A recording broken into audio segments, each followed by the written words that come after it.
Masters of the Universe Revelation is but a couple of days away from release, and promotion is ramping up. As part of that promotion, more members of the voice cast are now weighing in on why you should all be excited.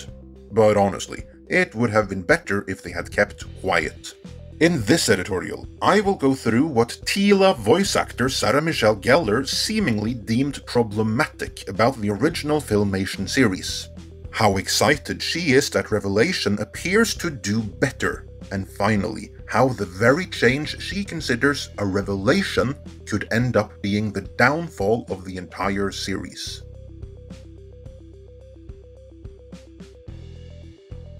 Now that the trailers are out, the next round of promotion has begun, the one where the voice cast get to have their say. For the most part, it is a very, very impressive voice cast. I mean, they even got Lena Headey and Henry Rollins. How amazing is that? But for the leads, they got Sarah Michelle Gellar as Teela and Chris Wood as He-Man. And let's begin with him. I sincerely hope that he has a huge following of teenagers that never heard about He-Man, for his attempt at selling the show would cause everyone else with even the slightest familiarity with the brand to roll their eyes. Masters of the Universe started out as just a line of toys. It had comics that came with it, and then eventually they made some TV shows. I think there were like 2 or 3, and then there was a movie, a live-action movie. But enough about him. Let's turn to who is looking more and more likely to be the real star of the show, Teela, and her voice actress, Sarah Michelle Gellar.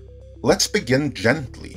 She told Hollywood Life, "I obviously grew up knowing He-Man, but it was such a boy cartoon, and I love what Kevin is doing with this. He is making it for everybody, adults, kids, girls, boys, undecided. It's about having your world turned upside down and finding the strength within yourself to continue on." So, for all intents and purposes, Sarah Michelle Gellar just dismissed the entirety of the Filmation series as a boy cartoon, and she implied that it therefore was inaccessible to anyone else. And that was the gentle beginning.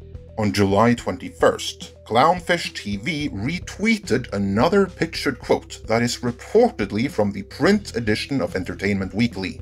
I say reportedly, because at the time of making this video, this write-up is not yet in any online edition, so I can't verify the legitimacy of the picture myself, though I trust Clownfish did their due diligence before retweeting. Entertainment Weekly says, Sarah Michelle Gellar wasn't a fan of the original Masters of the Universe cartoon growing up. This of course is fine, no one ever said she had to be a fan. Her voice acting can be the best fit for Teela even in the event that she never even heard of Teela before.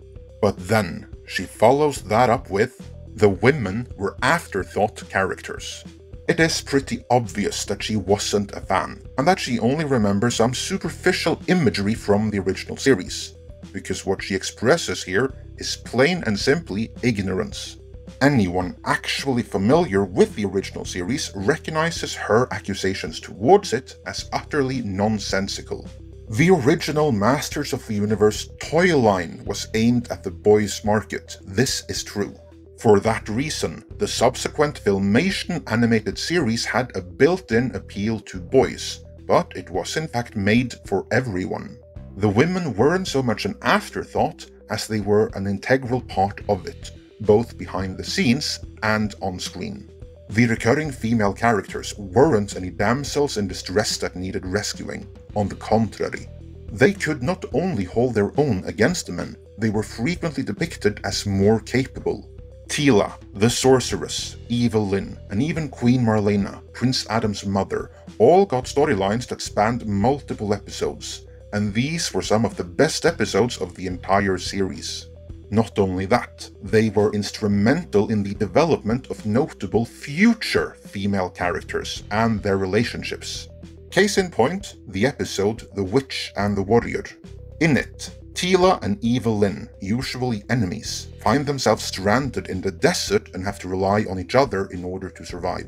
The episode was written by Paul Dini, who would go on to co-create Harley Quinn for Batman the Animated Series. You can trace a direct line between how he wrote the interactions between Teela and Evil Lynn to the later interactions he wrote between Harley Quinn and Poison Ivy. And it wasn't just about female representation either.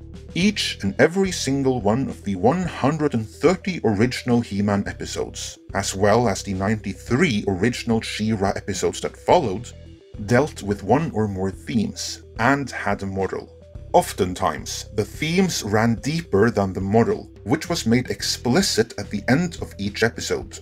Sometimes you had to be an adult to understand all the themes, which often were social in nature.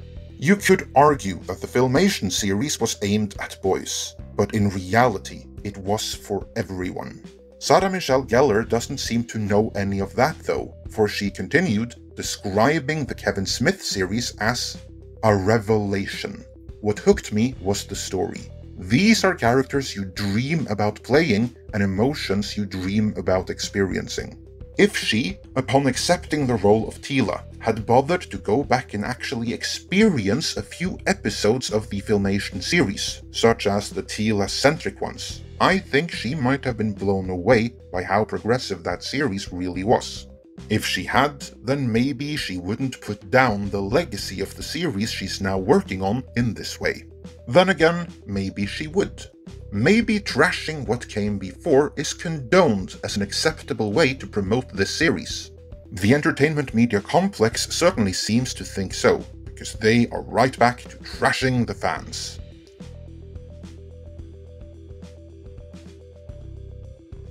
In a July 16th interview with Sarah Michelle Gellar, Gizmondo heavily implied that fans of the original He-Man are crappy and won't accept the sudden diversity. The piece opens by stating, "In Kevin Smith's Netflix sequel to the classic Masters of the Universe cartoon, Prince Adam's best friend Teela plays just as important a role as He-Man himself. Note how they dismissed the original Teela as merely Adam's friend. In reality, she always fought alongside He-Man, and in the entire Royal Guard, the only one outranking her was Man-at-Arms himself. But Gizmondo conveniently ignores that, and pretends that Teela went from being Adam's friend to suddenly being He-Man's equal. They continue, "It's a change, to be sure, and change is something some 40-year-old nerds traditionally don't handle well when it comes to the classic franchises of their youth." To Gizmondo's surprise though, Gellar appears to be optimistic about how the fans will respond, stating, "Maybe I have too much hope for humanity, but I don't think a negative fan reaction is going to happen. I think that when you love a world, you want to see that world continue and you want to see more of that world. And I think fans would have to have faith that this show is brought to you by people that loved the story, loved the characters, and loved that world." Gizmondo are evidently puzzled by her optimism, as they follow that up with, "Although by all indication in its trailers, Revelation is honoring its source material to a truly remarkable degree, it's still impressive that Gellar has hope that there won't be some classic He-Man fans who will scream vitriol at the top of their lungs about any deviation from their beloved 80s franchise. Especially when it comes to adding diversity. We've seen it with Star Wars, Star Trek, and the 2016 Ghostbusters especially. That actually perfectly summarizes what many fear might happen with Masters of the Universe Revelation, just not in the way that Gizmondo seems to think."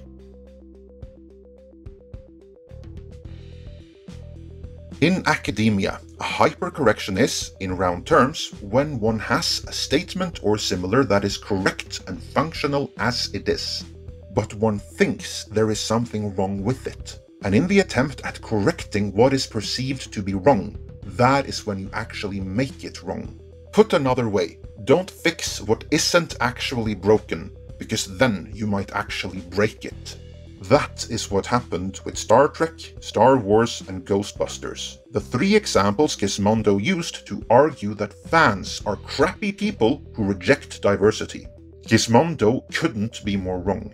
Fans didn't reject those properties because they became more diverse, but because in the attempt at making something that in reality already was inclusive even more inclusive, they hypercorrected and made them exclusionary instead.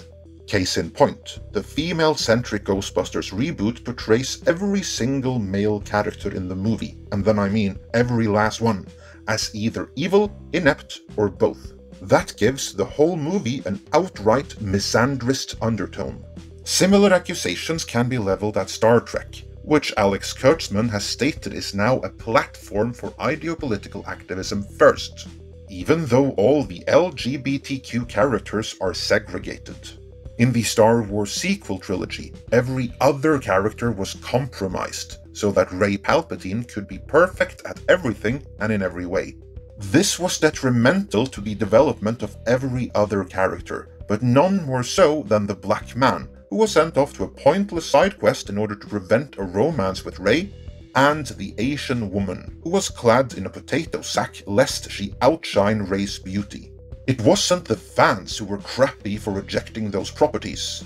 It was the filmmakers who were crappy for making them exclusionary when they tried making them inclusive.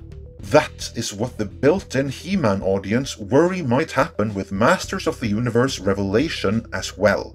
Not that it will be more diverse. It was always diverse. The worry is that it will be made exclusionary, and the statements from Sarah Michelle Gellar and write-ups such as the one seen in Gizmondo do very little to mitigate those fears.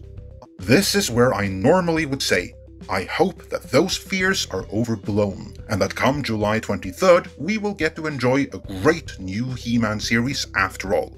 However, the reviews are now out, and when even Grace Randolph says the series suffers from a lack of strong male leads and strong male supporting characters, what would be the point of saying that?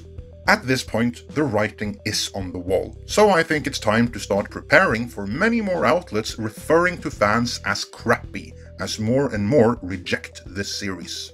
For your He-Man fix, consider watching the 2000X series instead. That genuinely is fantastic. Let me know your thoughts on all of this in the comments.